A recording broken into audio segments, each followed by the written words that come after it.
All right. Hello. Welcome to another episode of the Life in Transitions Experts podcast. This is Courtney Rollins, your host, taking my jacket off, my hoodie off, so we can get into this here at the Life in Transitions Expert podcast, YouTube channel, Facebook group, as I said, podcast. I really try to focus on helping folks through some of the difficult times in their life, particularly when they're going through probate, which means someone's passed away and they passed away with either debt in their name and or assets in their name. There has to be a legal way to deal with that. And I really try to help people with the property and the stuff when it comes to dealing with probate. And it's become my mission to help people actually avoid probate in the future by knowing the legal instruments that are out there to help them not help them keep more of the assets, protect more of that generation, make more of that wealth so it can pass to the next generation. One thing, though, that we do find is that when there is property involved and you may have inherited, or you may find that you inherited a property that has tenants already in there, or perhaps you are just someone who has rentals or was happens so often, a relative passes away or someone passes away, and now there is a property remaining. And instead of perhaps you tried to sell it, but you found that it was because of the tenant involved, it was really challenging to sell. Maybe there were challenging tenants, or perhaps there's been lived in so long that it doesn't make it optimal for that market, and you actually end up losing money because you're the time and energy that you have to put out there to get the price that you're hoping for, and perhaps there's not enough equity or the conditions not affordable, or maybe just tired of what they call the three T's of being a landlord: the tenant, the toilets, and the termites. Dealing with those things can be challenging. Being a real estate investor or a landlord is amazing. It's a great vehicle for providing housing for folks. It's a great vehicle for doing what the government encourages and getting the tax benefits based on that action. It's great for building equity and having monthly cash flow, but it's also not for everyone. It's not for the faint of heart. Again, it can be very challenging. So if you're someone who still wants that monthly cash flow that's generated, that mailbox money, they say, but you don't want the issues that come with the tenant, that come with the rent, and come with dealing with the property maintenance, let's take a look at how you can still get monthly cash flow and not deal with the tenant, the termites, and the toilets. So that's what we're going to do. So, all right. So let's jump on the stage here. All right. The benefits of selling property on terms. That's called terms. You may have heard it before, but terms are another way of saying seller financing. They're basically ways of describing how the deal is done. So let's take a look. We already discussed how probate is the legal process, selling affairs. Here's some of the steps that folks take. It's going to be a lot of stuff there. And even though technically in North Carolina, which is where I'm situated, property is a non-probate asset in most regards, unless it's in the will. There's still times where you'll need to deal with the property if there's property in the estate, especially if there's tenants in there. So one of the things is great about selling the property, becoming the bank on terms. In other words, you say to someone, let me back up here. Oops. Well, I'll give an example of something really literally just did. There was a property. I believe the seller wanted 107 plus 158, 165,000. They wanted 165,000. Unfortunately, there wasn't enough equity in the property. The property had been lived in by him and his wife, who just passed away about 6 months prior, and it just needed love, and it just couldn't get to that price. And so, after a conversation and finding out what the seller really needed, he really just wanted. He was set on that price. He wanted some monthly income in his retirement years. And so we decided, hey, how about we set up where we give you some money down? I think I gave him 7,000. That's what 7 plus 158, because it came out to 165. $7,000 down, and I make monthly payments that you'll receive. It will be set up by a third-party note servicer. So I give them the money, and then they give it to you so that we all can see and know what's going on.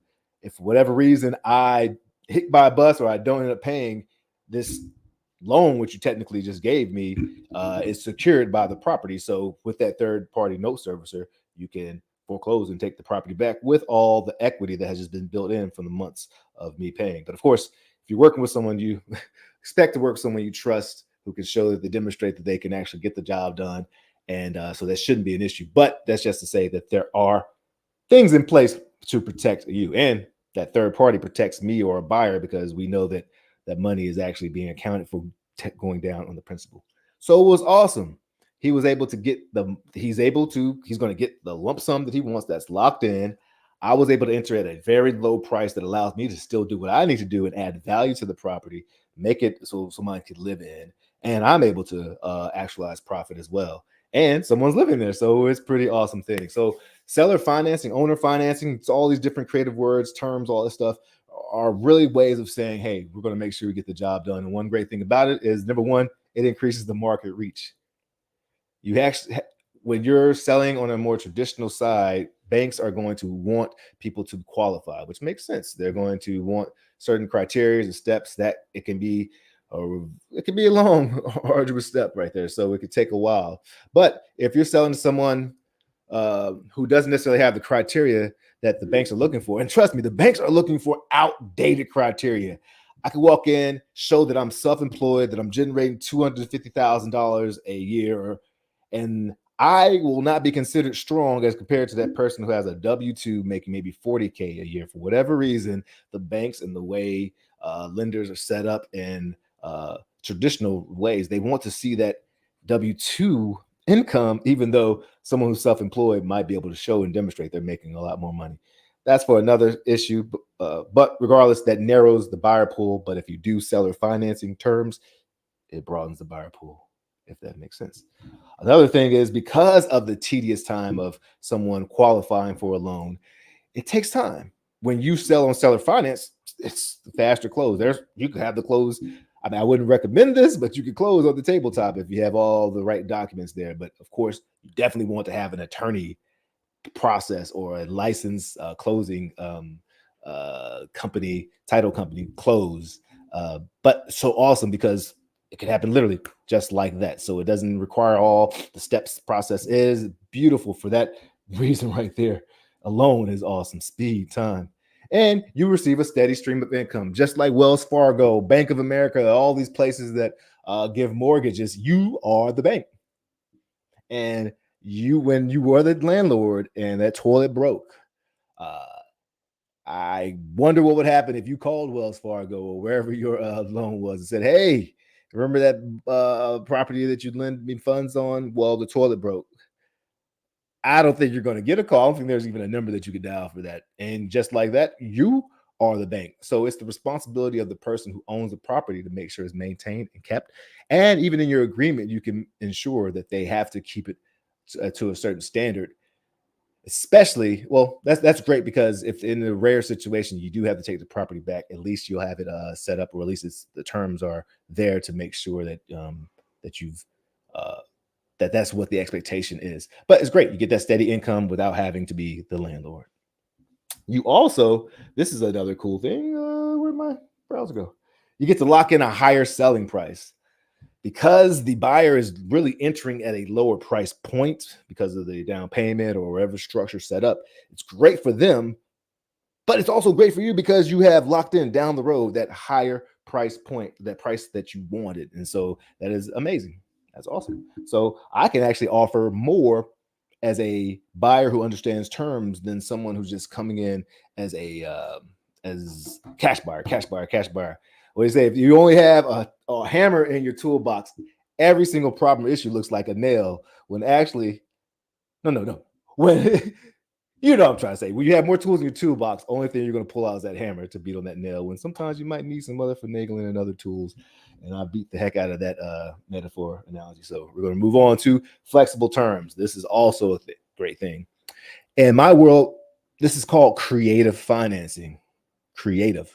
So you can be creative as far as the interest rates, as far as when the payments start, how they're paid. It's awesome. It's creative. As long as it's legal in the nation, and hopefully with integrity, you can customize repayments. You can do all type of things. It's creative. It's between you and the parties there involved. So I really love that you get flexible terms.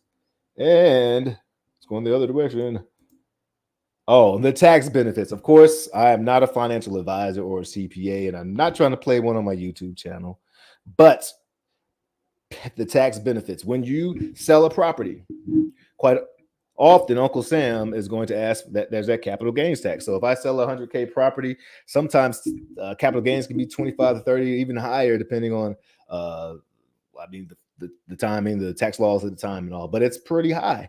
However, in most scenarios, when you take your money over time, and I think it has to be 12 months federal, but again, I'm not a CPA, then it drastically reduces how much it's taxed on, which means more money in your pocket that you get to keep, hold on to for your family. So the tax benefits are awesome. Now, as the uh, as the note holder, that's what you are. You're holding a mortgage note.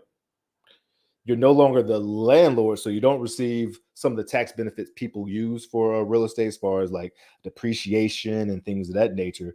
But there are other tax benefits. The tax code is a good, it's huge, and only like 5% of it is actually saying what's taxed, and the rest of it, those thousands of pages, are ways that people are encouraged to operate in certain ways and do certain behaviors that's going to give them tax benefits, because those behaviors ideally are supposed to help the greater good. So it's set up that way. Yeah. So check out the tax benefits. It's pretty cool. And that must be for an old what do you call it, presentation that I did before. So I can stop right there. I'm surprised I didn't put something at the end there that tells you how you can connect with me if you have any other questions. Well, I'm going to tell you. You can just text me, call me, email me, Courtney at estateproservice.com. If you want to sit down and just chat about or even strategize what some solutions are for your property, or how to support you through the probate process, or how to avoid probate in the future, reach out to me. I love helping. It helps me get stronger. It helps me add more tools to my tool belt so that I don't approach everything like it's a hammer or a nail or whatever the metaphor is supposed to be. You know what I mean. And guess what? Life and transition experts,